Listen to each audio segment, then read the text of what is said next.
Welcome to DY news.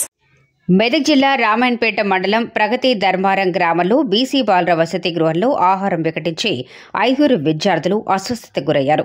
వసతి గృహంలో ఉదయం విద్యార్థులు అల్పాహారం సేకరించి స్కూల్కు వెళ్తున్న సమయంలో 5 విద్యార్థులకు ఆహారం వికటించడంతో అస్వస్థతకు గురై క్రింద పడిపోవడంతో గ్రామస్తులు స్థానిక ప్రభుత్వ ఆసుపత్రికి తరలించి చికిత్స అందించారు. ఈ విషయం తెలుసుకున్న జిల్లా బీసీ వెల్ఫేర్ అధికారి శంకర్ నాయక్ రామాయణపేట తహసీల్దార్ వసతి గృహాన్ని సందర్శించి విచారణ చేపట్టారు.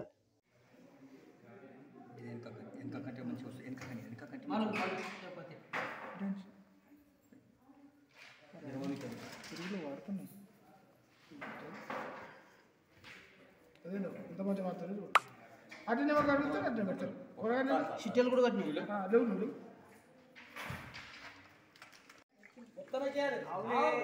ఊరోళ్ళు ఇన్ని రోజులు పట్టించుకోవాలి. ఇప్పుడు వచ్చారు వాళ్ళు ఈ రోజులు ఏం చేసి ఊరోళ్ళు నడవనప్పుడు మీరు వచ్చి బెదిరేరా వీళ్ళని అన్ని పెట్టాలని చూస్తాము. చెప్పి మీరు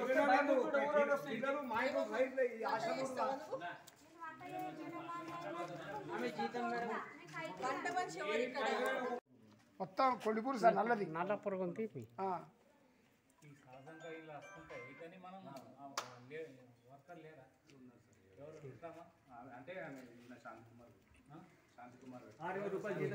అసలు ఈయన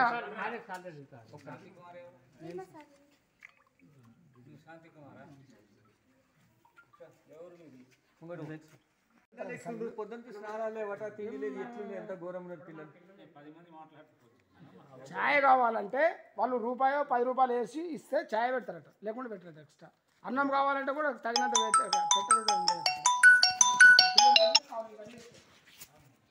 అన్న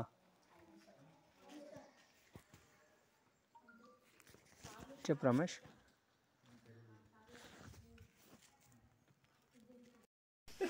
ఏమైంది? పురుగులు వచ్చినాయా? చెప్పిండ్రా? ఎవరు చెప్పారు?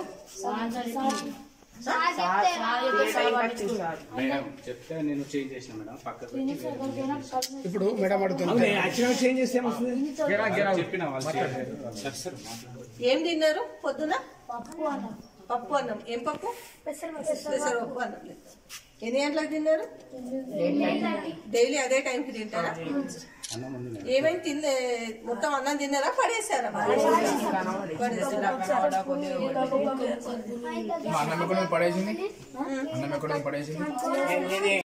హాస్పిటల్లో పాలైన 4-5 పిల్లలని తెలిస్తే మార్నింగ్ వచ్చినాం. ఇప్పుడు రావడం జరిగింది. అసలు విషయం ఏంటంటే ఎంక్వైరీ చేస్తున్నాం.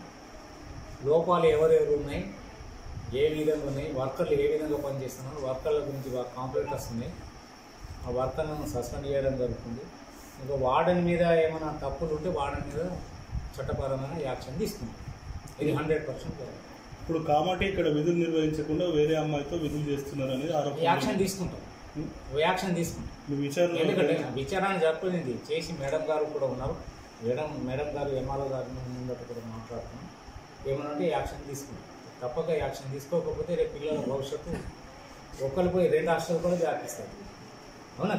దాని మీద యాక్షన్ తీసుకుంటాం. గత 3 సంవత్సరాలు విధులు నిర్వహిస్తున్నా ఇడికి మాత్రం ఆయన రావట్లేదంట. దాని మీద మీకు ఏమైనా ఉందా ఇన్ఫర్మేషన్? ఆ ఇన్ఫర్మేషన్ ఇప్పుడే మాకు ఇన్ఫర్మేషన్ నేను ఇక్కడికి వచ్చి 5-6 నెలలు అవుతుంది జిల్లా ఆఫీసర్గా. మరి ఆయన ఈ విధంగా చేసిన సంగతి తెలియదు. ఇప్పుడు నాకు ఇప్పుడు తెలిసింది. ఆయన మీద యాక్షన్ శాఖపరమైన యాక్షన్ అయితే గట్టిగా తీసుకుంటాం. మీ పేరు సార్? నా పేరు శంకర్.